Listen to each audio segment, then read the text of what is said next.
sa Cancer Warriors Foundation. Isa lang sa bawat 10 batang dinapuan ng cancer sa Pilipinas ang nabubuhay. Isa ito sa mga dahilan kaya sinimulan ng GMA Kapuso Foundation ang Give a Gift Project for Children Afflicted with Cancer, kung saan nagkakaloob tayo ng libreng chemotherapy treatment package para sa mga batang may cancer.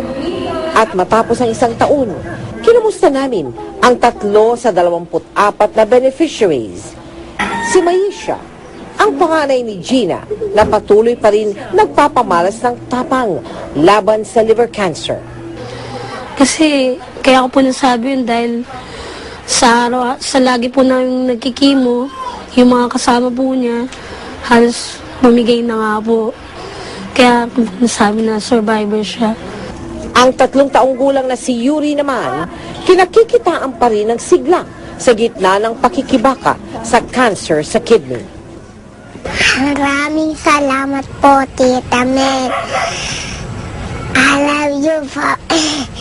Si Tristan naman, sa 4 na taong gulang, humuhugot ng lakas sa kanyang suot-suot na rosaryo.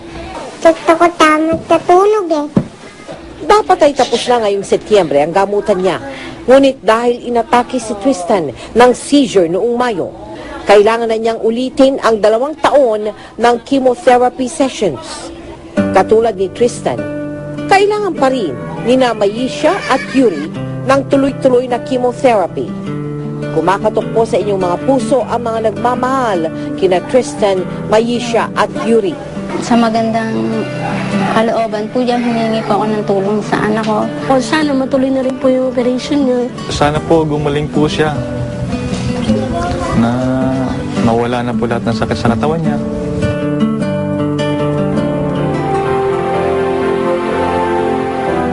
I love you din, Yuri. Nagpapasalamat po ang GMA Kapuso Foundation sa Gotong Foundation at Evergotesco Malls na simulat sa pool ay naging katuwang po na namin sa aming Give a Gift projects. Sa murang edad ni na Tristan, Maisha at Yuri, isang mabigat na kalaban ang sakit na cancer. Sana po ay matulungan natin silang matupad ang hiling nila ngayong Pasko na malagpasan ang sakit na ito. Sa mga nais po magbigay ng donations para kay Tristan, kay Maisha at kay Yuri at sa ibang mga cancer kids na aming tinutulungan, maaari po kayo magtungo sa aming tanggapan o kaya ay magdeposito sa aming mga bank account. Maaari din mag-log on sa www.kapusofoundation.com. Susunod ang mismong disgrasya na sinapit ng mga deboto sa bansang India. Ayun, nahulog! Bumagsak eh. DILG Secretary Jesse Robredo nga ba ang tinarget sa panibagong pagsabog sa Cotabato? Malalaman at mapapanood ninyo sa pagpapatuloy ng 24 oras. She is Philippines!